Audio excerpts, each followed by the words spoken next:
capital at a reasonable rate, and then has allowed myself and others then to expand and grow. And the tools that Farm Credit brings to us allows us that flexibility to maximize our return. Apply for livestock financing at farmcreditil.com/livestock. The start of school is upon us, and your kiddos need to get their school physicals now. CEO Paul Skowron here from Warner Hospital and Health Services in Clinton. Call our family medicine clinic now before slots fill up to get your children's physicals scheduled. We're accepting new patients of all ages. Warner Hospital and Health Services Family Medicine Clinic in Clinton is ready to provide your child's school physicals as another way we bring compassionate care close to home. Now there's one web portal for local agriculture radio programming in Central Illinois. IllinoisFarmRadio.com. Local farm programming streamed live and archived to hear anytime. IllinoisFarmRadio.com. Hear the morning and noon farm shows with local agriculture news and interviews. IllinoisFarmRadio.com. Plus hear all of your favorite agriculture farm shows including RFD Illinois, AgriTalk, RFD Today, and the Closing Market Report. IllinoisFarmRadio.com. It's agriculture grown locally, streamed live, and archived to hear anytime. IllinoisFarmRadio.com. A service of the Miller Media Group. News time is 7 minutes after 7 o'clock here on this Monday.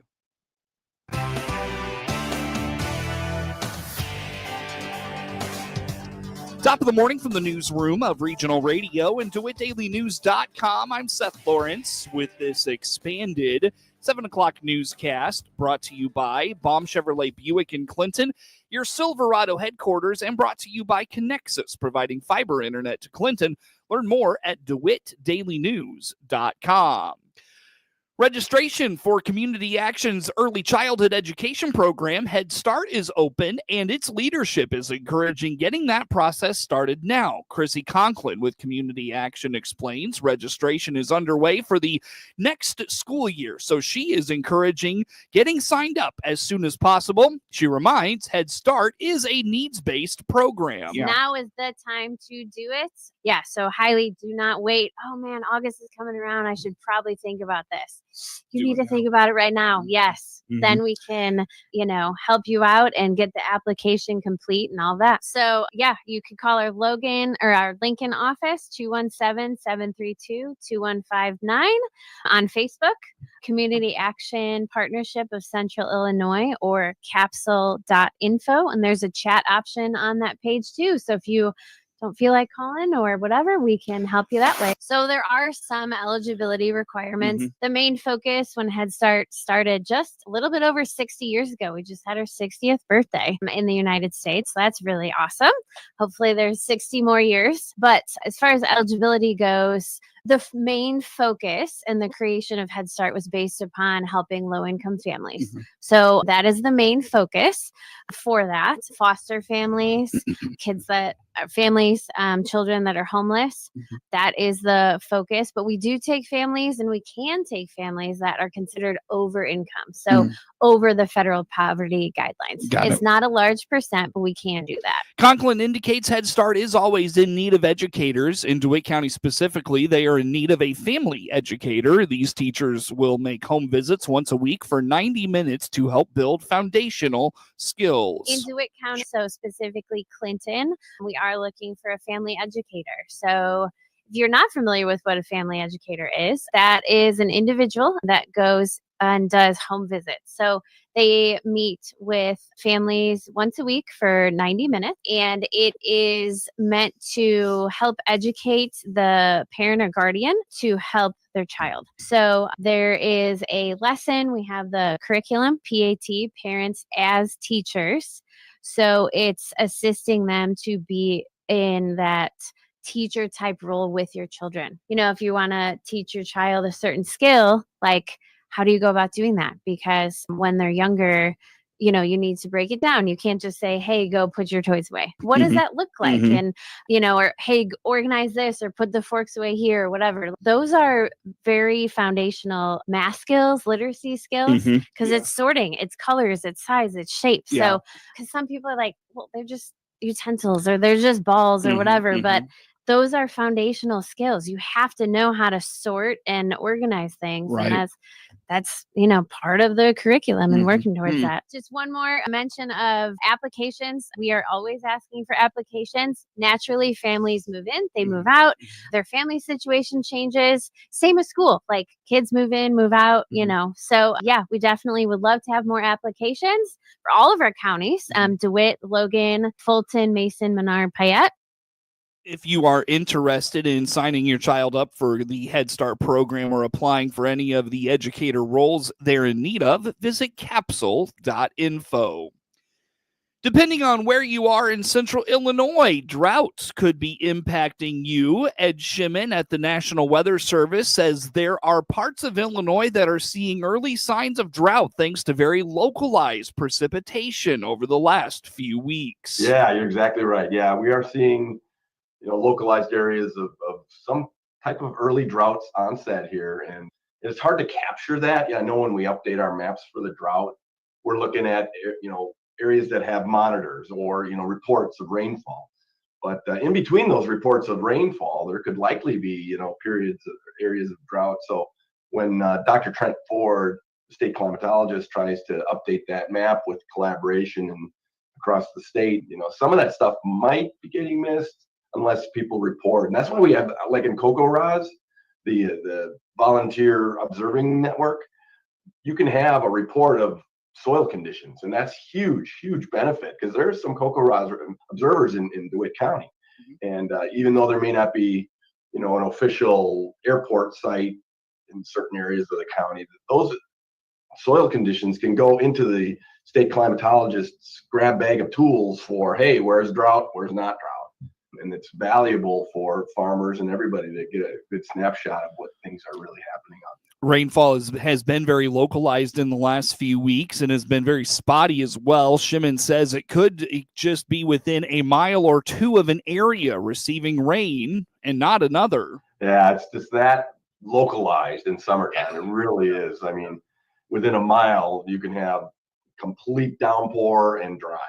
So it's just the way it goes. And I know some areas got flash flooding in some of our southeast counties, and 4 to 5 inches of rain in probably 2 to 3 hours at most. And we had to issue some flash flood warnings southeast of Effingham. Whereas other areas like even Peoria, like I'm really pretty dry. I haven't gotten any of the rain that's fallen just kind of in pockets around Peoria County. I just have my location at home has been missed, and things are getting a little crispy. Shimon indicates you have to go back to mid-June to find the most substantial rainfall in central Illinois. While drought is hit and miss locally, there are areas in northern Illinois with impactful drought. Yeah, there was a lot of heavy rain on that June 18th, 19th, window there. And then that was really probably the last real heavy, more widespread heavy rains.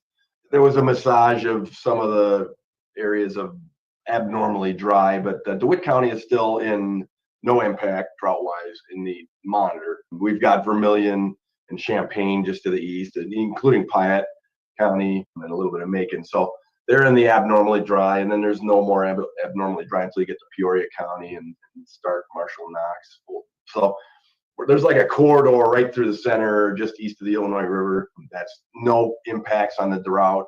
The most impacts right now are far northern Illinois, north of I-80. There we have actually D1, which is moderate drought in place up there. Otherwise, the central Illinois, all in all, when you're looking at the soil moisture, it's doing okay. The 4-inch, 8-inch, and even the 20-inch down in Springfield are all above normal still. Oh wow! Okay. Which is kind of surprising. If I look over at Champaign real quick, they're below normal there, and that's why they're in the abnormally dry D0, 4 and 8-inch and 20-inch. I think there's something that might be wrong with their 20-inch sensor there at Champaign. It's not showing a traditional track there, but 4 and 8-inch, we're 50 to 80th percentile below normal. So, we're already tipping the balance toward drought conditions in, the east central part of the state. That could expand if we don't start to see some more beneficial rains here. After a hot 4th of July weekend, temperature outlooks show normal trends to the middle of July. Additionally, July is the wettest month of the year, but those tend to fall in short bursts. News time 7:15 on this Monday.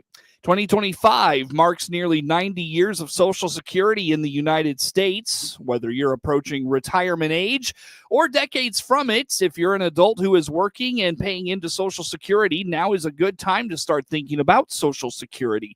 Jack Myers with Social Security says creating your own My Social Security account is a great way to start planning for the financial independence you one day hope to achieve through retirement. Yeah, it's been close to 90 years now that Social Security programs have been helping people create financial independence. And so if you're approaching retirement age, or even if you're decades from retirement age, there's a pretty good chance that Social Security is important to you. And I encourage you to take a look at your Social Security information. My mantra, if you will, is always that it's never too early to start thinking about that kind of stuff, to start thinking about your future. And we have some good tools to help you do that. So if you go to ssa.gov, that is our official website, create your own My Social Security account once you're there, and then you can start looking at what your future retirement benefits will be. But Seth, unfortunately, not everybody makes it to retirement age before they need Social Security. Sometimes people become disabled. Sometimes they pass away. And in either of those cases, Social Security can help. We have disability benefits that we offer. We have survivor benefits for minor or disabled children and surviving spouses. So if you take a look at that My Social Security account, you can see not only what your future retirement benefits will be, but you could also get an idea of what you might qualify for if you were to become disabled, and then what your family members could qualify for you if you passed away. So really good planning tool, really good thing to think about as you're trying to get your ducks in a row, if you will, for your financial future. Over the years, Social Security has adapted to the way a lot of people conduct business, and that is from the comfort of their own homes. Myers explains Social Security has done a lot to make conducting business with them easier. Yeah, that's a great question, because you're right. There are a lot of things that you can do on the website if you have that My Social Security account. Some examples would be you can request a replacement Social Security card. Whether you're receiving benefits or not, a lot of people need Social Security cards. So you can get that replacement through your My Social Security account if you don't need to change anything. If you've just misplaced your card or something and you've got a state ID or driver's license, you can get a replacement ordered right through your My Social Security account.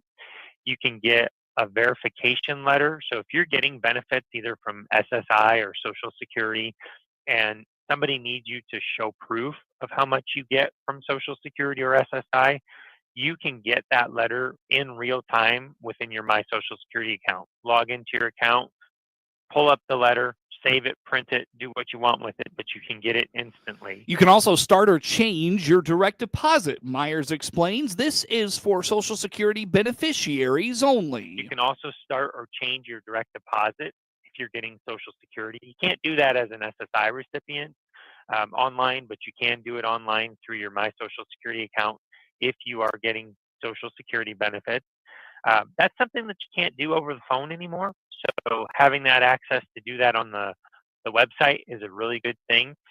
If you want, you can also generate a security PIN through your My Social Security account that would enable you to do that over the phone with us by calling. So again, an advantage of having access to that My Social Security account. You can change your address if you get Social Security. You can get a replacement 1099 for tax purposes if you get Social Security benefits.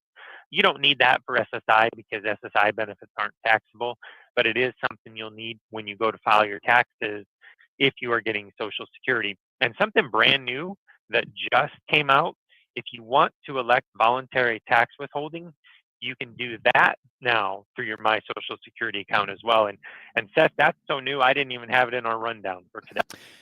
Visit ssa.gov/my-account to get started. News time is 20 minutes after 7 o'clock here on this Monday. We've got plenty more to get to coming up on the WHOW Morning Show. Experience the power of better connection with Connexus Fiber Internet. Connexus delivers ultra-fast, reliable speeds to keep you connected at the speed of life. Whether you're working from home, streaming your favorite shows, or gaming with your friends, Connexus has you covered. Say goodbye to buffering and dropped calls and say hello to fiber fast internet. Ready to upgrade your connection? Sign up today by clicking the Connexus icon at DeWittDailyNews.com. Nothing connects us like Connexus. Baum Chevrolet Buick offers full transportation options while giving you peace of mind. This is Scott Baum from Baum Chevrolet Buick here in Clinton. This is what we do every day. We listen to you, give you options for routine maintenance, major mechanical problems, or collision repairs with a staff that's knowledgeable to find the best option for you. Baum Chevrolet Buick, your full service dealer. See us at baumchevybuick.com right from the start. News time is 21 minutes after 7 o'clock here on this Monday. Again, I'm Seth Lawrence with the folks today for this expanded local newscast.